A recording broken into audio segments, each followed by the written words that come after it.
तुम सुबह जल्दी उठना चाहते हो, प्लान भी बनाते हो, अलार्म भी लगाते हो, लेकिन फिर भी 2-3 दिन के बाद सब टूट जाता है। फिर वही लेट उठना, फोन, गिल्ट और पूरा दिन खराब। और फिर धीरे धीरे तुम खुद को कन्विंस कर देते हो कि मैं कभी कंसिस्टेंसी के साथ कुछ कर ही नहीं सकता। लेकिन सच ये है, प्रॉब्लम तुम में नहीं, तुम्हारे सिस्टम में है। इसलिए आज से इस सिस्टम को चेंज करना होगा। और हाँ, आज मैं तुम्हें 8 स्टेप्स बताने वाला हूँ जो अगर तुमने फॉलो कर लिए तो अगले 30 डेज में तुम खुद को पहचान नहीं पाओगे। तो स्टार्ट करते हैं स्टेप नंबर 1 से, वेकअप। ये ज्यादातर लोगों की मेजर प्रॉब्लम है। पता है तुम सुबह जल्दी क्यों नहीं उठ पाते? क्योंकि तुम कभी डिसिप्लिन से कुछ करते ही नहीं हो, और रात की गलत हैबिट तुम इन सब में तुम्हारी हेल्प करती है। पूरी रात फोन चलाने के बाद में 5 बजे का अलार्म लगाकर सो जाते हो और सोचते हो टाइम से उठ जाऊंगा। पर सोचो, क्या तुम इतनी देर तक फोन चलाने के बाद जल्दी उठ सकते हो? बिल्कुल नहीं। अगर उठ भी गई तो तुम्हारी बॉडी में पूरी लो एनर्जी फील होगी, किसी भी काम में मन नहीं लगेगा। और पता है लेट उठने से सबसे बड़ी प्रॉब्लम क्या है? तुम सुबह का सबसे पावरफुल टाइम खो देते हो। यही टाइम होता है जब हमारा माइंड सबसे ज्यादा एक्टिव होता है। पर टेंशन की बात नहीं है, मैं तुम्हें कुछ सिंपल स्टेप्स बता रहा हूँ जिनको फॉलो करने से तुम इसको चेंज कर सकते हो। फर्स्ट, रात को सोने से पहले टाइम फिक्स करो।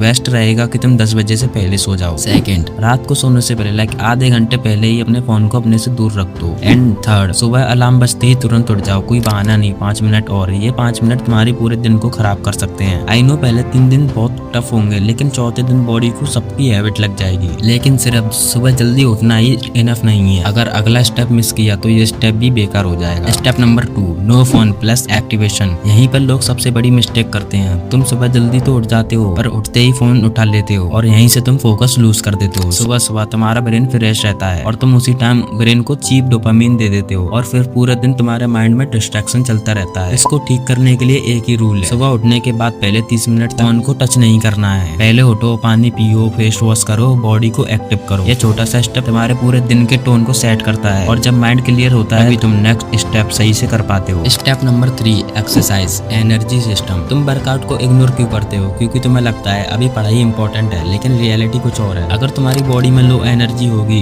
तो तुम्हारा माइंड भी लो एनर्जी के साथ ही काम करेगा। अगर तुम फिजिकली एक्टिव नहीं हो तो तुम कभी मेंटली शार्प नहीं बन सकते। डेली 15 से 30 minute exercise like skipping, running, pushup, कुछ भी। ये तुम्हारी एनर्जी, कॉन्फिडेंस और फोकस तीनों को बढ़ाता है। और जब बॉडी एक्टिव हो जाती है तभी तुम मेंटली डीप वर्क के लिए रेडी रहते हो। Step number 4, planning, direction system. तुम दिन भर बिजी रहते हो पर प्रोडक्टिव नहीं। पता है क्यों? क्योंकि तुम्हारे पास क्लियर प्लान ही नहीं होता। तुम रैंडमली किसी भी काम को करने लग जाते हो, इसलिए रिजल्ट भी रैंडम ही मिलते हैं। प्लानिंग कैसे करनी है मैं बताता हूँ। 5 मिनट लो और आज के 3 सबसे इंपॉर्टेंट टास्क लिखो, बस 3, ज्यादा नहीं। उसमें तुम कुछ भी लिख सकते हो, लाइक स्टडी। अगर तुम कंटेंट क्रिएशन करते हो तो तुम वीडियो भी बना सकते हो। इससे तुम्हारा माइंड क्लियर होता है, तुम्हें पता होता है अब तुम्हें क्या करना है। और जब डायरेक्शन क्लियर होती है तभी फोकस सही जगह रखता है। Step 5, deep study. ये सबसे इंपॉर्टेंट पार्ट है, इसलिए इसको ध्यान से देखना। तुम पढ़ते तो हो लेकिन रिजल्ट नहीं आता, क्योंकि तुम इजी चीजों में टाइम स्पेंड करते हो और टफ चीजों को अवॉइड करते हो, और यही तुम्हें सबसे पीछे रखता है। सॉल्यूशन सिंपल है, सुबह का 1 घंटा सबसे टफ सब्जेक्ट को दो। अगर उसको अर्ली मॉर्निंग के हैं तो 30 से 40 मिनट भी इनफ है, और अगर उसको लेट है तो फुल 1 आवर डीप स्टडी करो। इससे तुम्हारे कॉन्सेप्ट जल्दी फिनिश होंगे और तुमको इजीली समझ भी आएगा। और अगर तुम चाहते हो मैं स्टूडेंट के लिए फुल स्टडी रूटीन बताऊं तो कमेंट में स्टडी लिखना, मैं उस पर सेपरेट वीडियो बना दूंगा। Step number 6, silence, mind control. पता है तुम ओवर थिंक क्यों करते हो? क्योंकि तुम्हारा माइंड कभी काम ही नहीं रहता। तुम हमेशा नॉइज, फोन, अननोन थॉट से घिरे रहते हो, जो कि तुम्हारे माइंड पर असर करता है। इसको ठीक करने के लिए बस 5 मिनट चुप बैठो, कोई डिस्ट्रैक्शन नहीं, बस गहरी सांस लो और ध्यान लगाओ। इससे माइंड ऑटोमेटिकली काम होने लगेगा और तुमको फ्रेश फील होगा। ये छोटा सा स्टेप तुम्हारे माइंड को कंट्रोल करना सिखाता है, और जब तुम्हारा माइंड स्टेबल होता है तभी तुम लॉन्ग टर्म के लिए कंसिस्टेंट रह पाते हो। Step number 7, food discipline. तुम सुबह हैवी क्यों फील करते हो? क्योंकि तुम या तो कुछ खाते नहीं हो या गलत खा लेते हो। सुबह सुबह लाइट और क्लीन ब्रेकफास्ट करो ताकि एनर्जी स्टेबल रहे और सुस्ती ना आए। And the last step, step number 8, time control, जो कि सबसे इम्पोर्टेंट है। पता है सबसे बड़ी प्रॉब्लम ये नहीं है कि तुम्हारे पास टाइम नहीं है,